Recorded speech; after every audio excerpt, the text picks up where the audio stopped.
My problem with everyone just being free to identify themselves in any way they choose is, where does that end? Where are any boundaries for kids, for instance, at school? If you can basically come in and say, I'm not a boy or girl anymore, what else can you say you're not? You know, if I identify now as anything, is anything fine? I mean, can I be anything I want? Can I be an elephant? Can I literally say I'm now an elephant? And do I get afforded elephant rights? Hello, I'm Fo Bennett and I mostly identify as androgynous. I kind of see gender as a scale, and you've got women at one end and male at the other end. And for me, androgyny, I'm in the middle. So I've got some male traits, some girl traits, you know, physically, interest-wise, clothing-wise, I'm kind of in the middle. The term non-binary is, I think, a term that most people don't quite understand. They don't know what it means. So, as best as you can, could you try and describe what the term non-binary means? Non-binary literally means outside of the binary of male and female, because society has us pinned into that binary of you're one or the other, when psychology, science, nature has its own ideas. There's, you know, psychologists and scientists have said, yeah, there's more than just that binary. They've been saying it for years now, so it's just about changing society's opinion of that. So basically the definition literally means that it's all of the identities that isn't male or female. There's definitely more public knowledge and rights than there was, say, maybe even 50 years ago. I find the problem is that a lot of people think of it as new and trendy. They kind of forget that humans have been around forever now, and so has our identities. Just because you've only just heard about it doesn't mean it's brand new. I wanted to try and touch on something maybe slightly more personal. Whether they identify as non-binary, as transgender, as gay, telling their parents, telling their family is one thing that commonly is held as maybe being the toughest part. Have you told your parents about your gender identity? My nan doesn't understand it in the slightest. My nan, she's trying, bless her. I mean, she's got her head round my partner. You know, she's watching all these documentaries, read all these books, bless, she did a load of research, and she absolutely loves my partner, but she just doesn't quite understand me. My mum's known for 3 years, and she's only just accepted it. Me and Mum had a big row about it, and she had a go at me about it, but then she calmed down, and we started having talk about it, and she's now trying her best.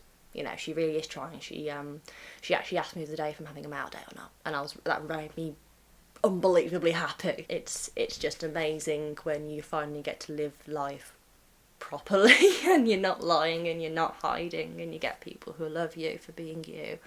It's a big thing. The ideologies of the transgender and non-binary communities have caused a lot of controversy and divide amongst the British public, but one thing that can be agreed on is that it's growing, with over 1% of the UK now non-conforming to gender in some way. So much so that establishments such as universities are adapting to cater for its transgender and non-binary students. Staffordshire University is currently in the process of changing its toiletry facilities to unisex in order to cater for all gender types. Jack Wilson, who works with the LGBT network, discusses how the university helps its transgender and non-binary students. Well, with LGBT plus here, we have Tuesday and Thursday meetings usually, and we just chill out, you know, talk, and it's just a social gathering for all of us, so we have people that are like us around us. When I found it last year, it helped me out a lot, and because I thought I was just on my own with who I was being here, and it helped me out a lot, and I wanted to be a voice and I wanted to help out as well, because I didn't have a voice growing up. I didn't have anyone to help me, and I just wanted to help like the people here have helped me. There have been cases of being shouted at. For instance, the bathroom here, the bathroom's always a big problem because there's always male-female bathrooms, and there's many times my arm's been grabbed and people have shouted at me like, are you a boy, are you a girl? I've had like a security guard come up to me and like ask me what do I have, and it can be difficult, but the people here, the wellbeings officer can help. We can change the name on our card to the name we prefer, and then you can do that for free. We talk to tutors that are like transphobic or aren't getting it right, and we can talk to them and just say, listen, like, you're doing it wrong, and it is a rule that we can use whatever bathrooms we want here. So even though harassment can sometimes happen in terms of like shouting and all that, you have the right to go there, and we shouldn't really be pushed away from our rights. The community is people who can understand exactly how you feel. They're not just saying it to comfort you, and you can just talk about everything, everyday life, and they'll understand it more than some other people can. You're not alone basically in this community, which is amazing. However, the transgender and non-binary communities are affecting change in areas you may not have even considered, with the seaside town of Brighton now having its own gender-neutral clothing store. Lisa Honan, manager of Gender Free World, believes the communities have grown to such an extent that there is now a gap in the market for her business type. Well, it kind of began with a bit of a personal story for me, because I like shirts and I'd go shopping looking for shirts, and I couldn't find shirts with the right kind of style that fitted my body, and I couldn't understand why my style choices weren't being met. So I'd go into the men's aisle and I'd be quite interested in the patterns, but of course they didn't fit my body because they're not designed for my shape. So thinking about that, it's like, why are there a whole group of people whose style choices are not being met? And then you dig down into a bit further. Why do you have to turn left into the women's aisle, right into the man's aisle? Why do these things even exist when clothes don't have a gender? The slogan outside the shop says "clothing without labels." Just talk to me a little bit about what that means, what that means to you, what it means to the company. I think the concept behind that is, why label by gender, and then why label by anything? You know, people are individuals, and there's no need to stick a label on top of people.